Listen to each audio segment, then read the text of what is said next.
আইন শৃঙ্খলা পরিস্থিতি এখন সবচেয়ে বেশি আলোচনা এবং সবচেয়ে বেশি চ্যালেঞ্জ, নিশ্চয়ই আপনাদেরও এই প্রশ্নের মুখোমুখি হতে হয়। এই দর্শক বলছিল যে এখন বিভিন্ন জায়গায় তৌহিদি জনতার নামে বা ব্যানারে বিভিন্ন ঘটনাগুলো ঘটছে, এই বিষয়টাকে আপনি কীভাবে দেখছেন? এখানে দুটো প্রশ্ন করেছেন দর্শক। একটা ছিল যে ছাত্রদের থেকে উনি যে নতুন রাজনীতির প্রত্যাশা করেন, কেউ ৭১ কিনে রাজনীতি করছেন, কেউ ২৪ নিয়ে রাজনীতি করছেন। দেখেন, রাতারাতি তো সবকিছু পাওয়া যায় না। আমি মনে করি এই গণ অভ্যুত্থানে আমরা যেটা পেয়ে গেছি, এইটাকে নিয়ে আমরা কিন্তু কেউ ফোকাস করছি না। আমরা সবাই কিন্তু কি পাচ্ছি না, কি পাই নাই, সেটা নিয়ে আমরা আছি। দেখেন, এই গণ অভ্যুত্থানের প্রধান প্রাপ্তি হচ্ছে শেখ হাসিনার পতন। শেখ হাসিনার পতনটা কিভাবে হয়েছে দেখেন, অতীতে স্বৈরাচারের পতন হয়েছে, যেমন এরশাদের পতন হয়েছে, এরশাদ জেলে গেছে, এটা সেটা গেছে, ইত্যাদি ইত্যাদি, এর আগেও নানা রকম হয়েছে। এবারের পতনটা এটা সারা পৃথিবীতে একটা রিমার্কেবল পতন। কেমন দেখেন, এটা শুধু শেখ হাসিনার পতন না, এই ফ্যাসিবাদের চক্রের রাজনীতির একটা পতন। এবং সবচেয়ে আমাদের জন্য বড় অ্যাচিভমেন্ট যেটা হয়তো অনেকে খেয়াল করছেন না বা করছেন হয়তো, সেটা হচ্ছে আমরা বারবার যেটা বলে এসেছি যে এই ভারতীয় আধিপত্যবাদ আমাদের দেশের জন্য একটা বড় সংকট, এবং যেটা এতদিন অতভাবে প্রকাশিত ছিল না। শেখ হাসিনা পলায়ন তো করেছেন গিয়ে করেছেন ভারতে, এবং ভারত সরকার তাকে যেভাবে আশ্রয় দিয়েছে, এটা আমি মনে করি একটা পরোক্ষ বিজয় আমাদের জন্য।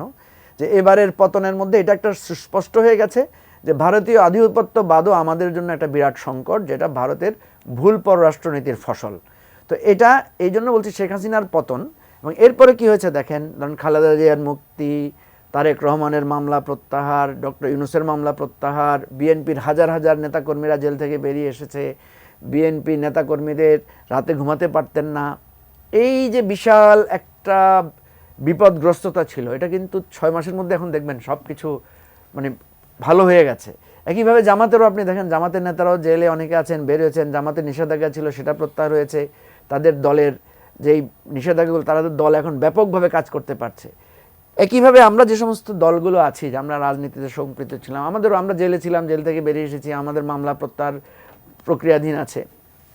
এই যে এত বড় একটা ফ্যাসিবাদের বদলে, পরাজয়ের পরে আমরা তো ধরেন জুলাই আগস্টে যখন আন্দোলন হচ্ছিল, তখন তো আমরা ভাবি নাই যে এরকম একটা সময় আমাদের ইমিডিয়েট আসবে। তাহলে আমি মনে করি এই অভ্যুত্থানের একটা ইমিডিয়েট যেটা আমরা পেয়েছি, এই প্রাপ্তিটাকে আমাদের হিসাব করতে হবে, আমরা যে এত বড় কিছু পেয়েছি। এরপরে দেখেন, এই সরকার আসার পরে ১৮০ দিন যদি আমি হিসাব করি ৬ মাসে, প্রায় ১৬০টার মতো আন্দোলন তাকে মোকাবেলা করতে হচ্ছে। ইভেন আপনি আজকেও পড়েছেন যে প্রাথমিক শিক্ষকদের একটা আন্দোলন, রাস্তা ব্লক হচ্ছে বিভিন্ন। সরকার কিন্তু এক ধরনের গণতান্ত্রিক নীতি মেনে চলছেন, যদিও রাজপথে ব্যাপক মানে অসুবিধা হচ্ছে, ভোগান্তি হচ্ছে। আর আমরা তো সবসময় বলি, এরপরে ধরেন একটা বন্যা হয়েছে, এরপরে আপনার আমাদের ব্যাংকগুলো খালি, ব্যাপকভাবে একটা রদবদল করতে হয়েছে, পুলিশ মানে আপনার প্রশাসনের সব জায়গায়।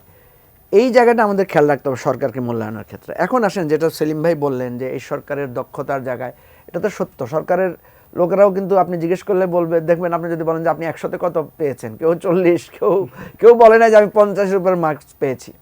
এখন কথা হচ্ছে ৬ মাসে তাদেরকে সঠিক মূল্যায়ন করা যাবে কিনা। আমি কালকে একটা কথা বলেছিলাম যে এই সরকারকে হয়তো আমরা এখন বুঝবো না, হয়তো বুঝবো যখন তারা চলে যাবে।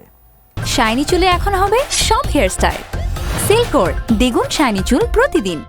এরপরে যে সরকারটা আসবে, তখন কিন্তু এই দুইটার সাথে মানুষ কম্পেয়ার করবে যে আগের সরকারটা তো রাজনৈতিক সরকার, আর একটা নির্দলীয় সরকার হিসেবে। যেমন ধরেন, এই সরকারের একটা বড় দিক আমি মনে করি, তাদের বিরুদ্ধে এখন পর্যন্ত কোনো অসততার অভিযোগ ম্যাসিভ ওয়েতে আসে নাই, দুর্নীতির অভিযোগ আসে নাই। হ্যাঁ, তারা হয়তো অনেক প্রোগ্রেসিভ কাজ করতে পারছেন না, অনেক ডাইনামিক কাজ করতে পারছেন না, কারণ তাদের প্রায়োরিটি ফিক্সিংয়ে আমি দেখেছি যে এক ধরনের দ্বিধা আছে। আর সবচেয়ে বড় যেটা আপনি বারবার বলছেন, যে তাদের কর্তৃত্ব তো তৈরি হয় নাই, পুলিশ কাজ করছে না। তো এই জায়গায় যে ভাই প্রশ্ন করেছেন যে ছাত্রদের কাছ থেকে উনি একটা নতুন রাজনীতির আভা পাচ্ছেন না, হ্যাঁ এটা সত্য। ছাত্ররা হয়তো এই ভাঙ্গা গড়ার মধ্য দিয়েই একটা নতুন রাজনীতির চিন্তাটা দাঁড়াবে। তারা যে সমস্ত কথাগুলো বলছে, আমরা পুরাতন লোকেরা কিন্তু অনেক কিছুতে সহ্য করতে পারছি না, যে এই বাচ্চা ছেলেরা কি বলছে, ওরা কি। আমি বলি যে ভাই, বাচ্চা ছেলেরাই তো এত বড় একটা বিপ্লব করলো। আচ্ছা, আর যেই সেকেন্ড কোশ্চেনটা করেছে, এখন ধরেন দেশপ্রেমিক জনতা, তৌহিদি জনতা, যে যাকে নামে, আমি যদি বলি আমি তৌহিদি জনতা, আমি যদি বলি আমি দেশপ্রেমিক জনতা, আমার দেশপ্রেমের মানদণ্ড কি? তৌহিদি জনতা যদি কেউ ব্যবহার করে এই নামটা, এর সাথে সাথেই তাকে মনে রাখতে হবে তার নামের একটা দায় দায়িত্ব চলে আসে কিন্তু। কারণ একটা রিলিজিয়াস কমিটমেন্ট তার চলে আসে, এবং রিলিজিয়াস কমিটমেন্টে কখনোই কাউকে অন্যায়ভাবে আঘাত করা, প্রত্যাহার করা। যেখানে দেশে একটা আইনশৃঙ্খলা পরিস্থিতি আছে, আপনি যদি কাউকে অপছন্দ করেন, এটা আপনার গণতান্ত্রিক অধিকার আছে, আপনি বলতে পারেন। আপনি যদি মনে করেন বিশ্ব ভালোবাসা দিবস, আপনি বিশ্ব ভালোবাসা দিবসের আর্গুমেন্ট তোলেন, বক্তব্য তোলেন, আপনি এটা নিয়ে বলেন। কিন্তু আপনি আইন হাতে তুলে নিতে গেলে এটা তৌহিদি জনতার নামে যদি করা হয়, তাহলে এটা কিন্তু তৌহিদি জনতাকেই অপমান করা হয়, তৌহিদি জনতাকেই এখানে প্রশ্নবিদ্ধ করা হয়। কেউ যদি না বুঝে করে থাকেন সেটা অবশ্যই তাদেরকে বোঝাতে হবে। আর কেউ যদি পারপাসফুলি করে থাকেন যে আমি মানে হঠাৎ করে মাথায় টুপি লাগিয়ে আমি একটা তৌহিদি জনতার ভাব নিয়ে গিয়ে একটা কিছু করলাম, এটা হয়তো আমি মনে করছি আমার ইমানের দায়িত্ব, কিন্তু এটা ইমানের দায়িত্ব না। কারণ আমাদের দেশের আলেম সমাজরা কিন্তু বারবার সতর্ক করেছেন যে এই ধরনের আইন হাতে তুলে নেওয়া কোনো ধর্মীয় চেতনা হতে পারে না। যারা করছেন তারা যদি ভুলে করে থাকেন তাদের ভুল বোঝানোটা সংশোধন করা দরকার। আর যদি তারা একটা ইন্টেনশনালি করে থাকেন তাহলে এটা তাদের বিরুদ্ধে শাস্তিমূলক ব্যবস্থা নিতে হবে।